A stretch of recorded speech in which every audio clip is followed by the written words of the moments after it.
Wow, what a treat. Amanda and Jake, thank you guys so much for talking to me. How are you guys doing?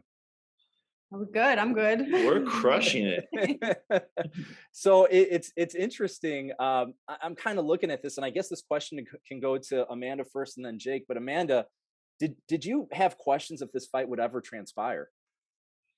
No, I know this fight was gonna happen. This fight needed to happen, to solidify both our legacies, mine and Katie.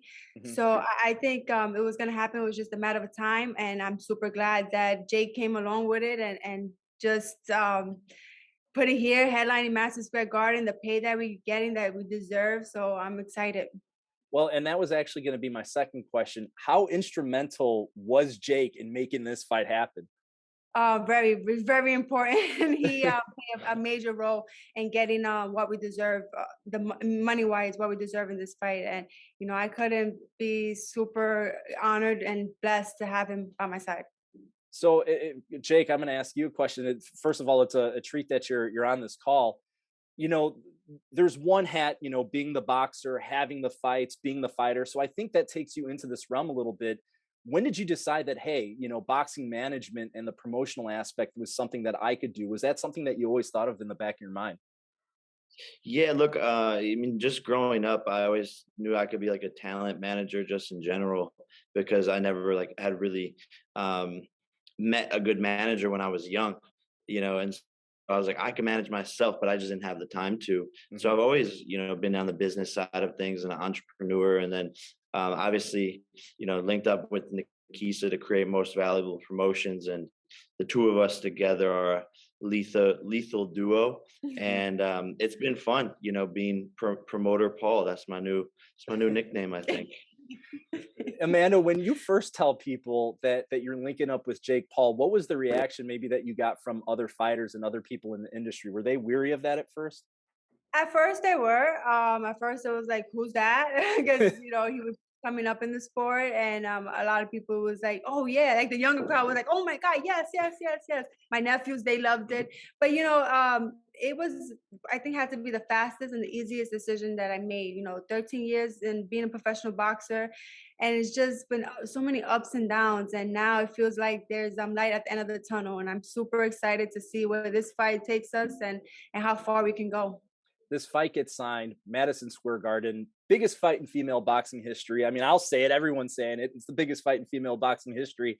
Now is everyone like, "Hey, you got Jake Paul's number? Can I talk to Jake? Can I team up here?" Oh yes, trust me, I've got tons of DMs. Yo, hook me up, speak to Jake for me. And I'm like, wait, let me enjoy it first. now, People were now, definitely skeptical at first, but you just gotta show what you're capable of doing. And I think Amanda saw that from the beginning. and Yeah, Jake, and it's funny because it's like yin and yang. Like we're total opposites. Like I mean, he's a great athlete, but outside of that, with the social media, and he's into that. I'm not into that stuff. But I mean, and both we both are tremendous athletes. We work super hard, and I think that's what really brought us together. so when you say yin and yang, is it more like Jake's the extrovert, you're the introvert type of thing? Oh yeah, I'm not She doesn't even into. have a phone. Yeah, Meanwhile, I'm posting on TikTok, like all this out. It's like it's the phone funny. is glued somewhere over here. Yeah, I was on it before we started. I'm trying to get an Instagram post up right now. So when you're kind of trying to put this thing together, Jake, and you're making it happen, I mean, a fight that people have wanted to see, it fell out in July of 2020. What type of things are you doing to make this fight happen or to ensure that it occurs? I think just first and foremost getting the contract signed, which was a lengthy process, a lot of back and forth, and Nikisa front ran that and got it done. And there was a lot of negotiations, a lot of like specific things that each fighter wanted, and it had to be perfect because there's a lot on the line here for both their legacies and both their career, and it just had to be worth it. And I think that's where the money comes in. It has to be worth it for them to risk everything to make this happen. Now, and this could actually go to both of you. Um, this fight taking place in Madison Square Garden, were there a number of locations that were discussed, and how did Madison Square Garden end up being the place? Yeah, there was a talks about it being in Europe, maybe London, maybe in Katie's hometown, in Ireland, but it just made the most sense for it to be in Madison Square Garden, New York City, and that's really what. When that was mentioned, I think everyone was on the same page with that and wanted to make that happen. Amanda, were you surprised that she agreed to fight you in your hometown, home city? No, Katie Taylor, she's a true champion and she's a warrior. So I know she would have took the fight anywhere. So would I. I would have took it in Ireland if I had to. But we're true champions, and we're gonna show that come April 30th that it doesn't matter where the fight was at, the outcome was gonna be the same. I think something that's interesting and something that's rare about you, Amanda. You've fought at bantamweight. I think you fought as heavy as super lightweight, and here you are at lightweight. Um, a lot of people question when a fighter moves up in weight, but you're kind of used to being all over the place. Has that kind of helped you out in this instance? Like, lightweight's no big deal to me at this Yeah, point. no, it definitely, my natural weight is feather. I'm a unified champion at featherweight. As a female boxer, we have to go where the opportunities are at. So I had to jump up and down, and I wanted to make history, becoming the seventh division, being the first seven division world champion. So I was pretty much done with moving up in weights, but this is a very meaningful fight. This fight is for the fans, but I'm a champion at featherweight. That's my weight, and I mean, I became a champion 135, and I mean, it's good for me, but I rather featherweight. I was just talking to Katie, and I kind of talked about the weight and power at different weights. Her comment was, I think that maybe Amanda is more of a natural lightweight than she's letting on. Is there any truth to that? I don't know. I mean, if you saw my last fight. I mean, we fought the same girl. We won both decisions, but her face showed something different. It is, Now, Jake, from your perspective, I mean, this is a very rare combination between the two of you. I mean, you're here, kind of managing, promoting, but you're also working out as a boxer in the same gym at the same time as Amanda. When you see Amanda in the gym, what strikes you about Amanda as a fighter? What impresses you the most? Just the intensity and power. She just generates a ton of power and a ton of punches, and then just is nonstop. Just going going hard the whole entire time. And you see the pop she has when she hits the mitts, and you're kind of just like, wow, that's you don't want to get hit with that. You don't want to get hit with that. Well, and the numbers kind of speak for themselves. I think just looking at them, your 68% knockout rating, which again, 2-minute rounds. It's pretty incredible that you're able to do that sort of thing. Looking at Katie's last few fights, I mean, she's controlled the action, but she's been hit. Um, do you think that she's going to be surprised by your power? Um, yeah, no, I mean, she knows. Everyone who goes in there knows I hit hard.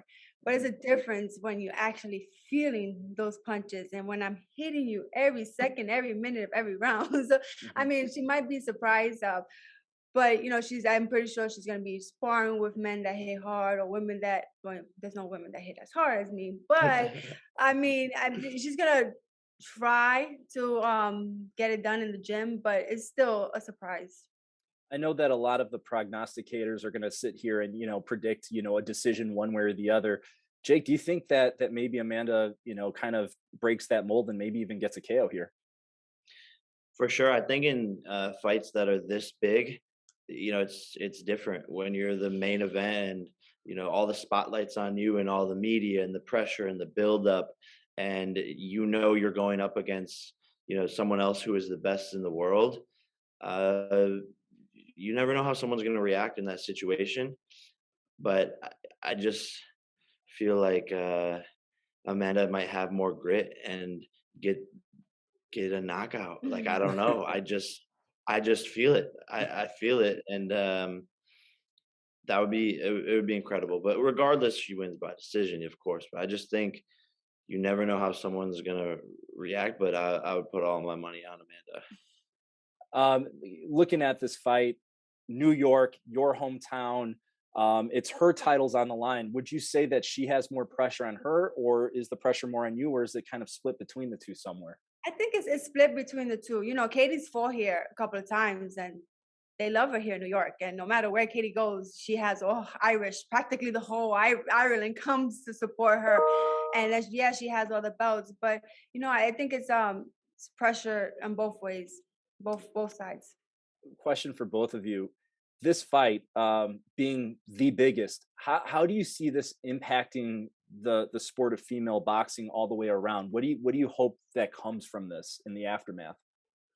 Well, I think it's great for women's boxing, you know, and I was saying before, you know, this wasn't ever a reality to have two girls headlining MSG. And now you have young girls who are coming into the sport, or even the girls right now, the present girls who started their professional career. Now they have something to look forward to. They have two women, two champions headlining MSG, and they can look forward to that. Like, I can be like those women. And I think right now is the best time to be a woman boxer. And Jake, from your perspective. Yeah, the trickle effect of what this creates for the years to come is massive, and this is, you know, a historic moment that will inspire the younger generation of female boxers, and hopefully this gets all women fighters paid more in the sport, and sets a precedent, and will show the world how exciting, you know, these they are as fighters. It's interesting. It's how the inverse plays within combat sports. Men's MMA, obviously, boxers or the top boxers in men's boxing get paid a lot more than the men in MMA. But the inverse is kind of true with boxing, where female MMA fighters kind of get, a lot more attention and a lot more money. Why do you think that is? Why are those inverses at play within the two sports? I think that just has to do with, you know, the UFC, um, you know, having their fights on a more consistent basis and fighting their champions against each other. You know, how long did it take for this fight to happen? Years and years and years, and then it fell through, and then here we are again in the UFC. You know, they're just like, you're the champion, you're the champion. You guys have to fight next month. They don't really have a choice, and so because of that, you see a little bit more activity there, and the audience gets used to and becomes fans of those fighters in MMA. Jake, you're kind of full of surprises, man. I mean, when people look at you, obviously they doubted your boxing. No one doubts your last knockout, which was sensational. And now here you are with your business acumen, putting in a major fight into play. Um, what's the end game here? Are you looking to be kind of like Bob Arum status one day as a promoter? Is that where you see yourself someday? I would don't want to be anything like Bob Arum. um, but definitely, yeah, definitely more like a Eddie Hearn, or you know, or someone. I'm always going to be involved in boxing. You know, I don't. I see myself being a promoter and using my platform to help fighters, and I love it. Like, this is fun, coming to New York and getting to make. I just made a three at the Knicks sport. I got it on camera if you don't believe me. First try. But I believe it. I have many businesses, and this is something I can do forever. And you know, I don't know if I'll necessarily fight forever, but I'll definitely be involved in this sport somehow. Yeah, it's awesome. This is like fresh breath of fresh air, because we need more people like Jake Paul, and to bring eyes to the sport of boxing. And that, when he came in, that's definitely what he did, and I'm excited. Two more questions, Amanda. From your perspective, Jake Paul is a boxing manager promoter. Is he changing the game here? I mean, is he making people like take notice, like, hey, what's fair? What should be happening within female boxing, and how should business be done? Is he changing things up a bit here? Definitely, hands down, he's shaking the boxing world, in the ring and outside the ring, and that's why I it was so fast for me to sign with him. I support anything he does. He supports anything I do, and he's bringing boxing back up. All right, I lied. Two more for you, Amanda. What was your foresight? How did you know when you saw Jake? Like, all right, this dude's got something. Like, he's different. Like, what told you that so early on? When I went to the gym, we met, and then the first time I fought on the card, I went to his gym. I trained with him, and I was like, he's the real deal. He's serious. And a lot of people had, oh, he's just a YouTuber. No, in that gym, phones are off.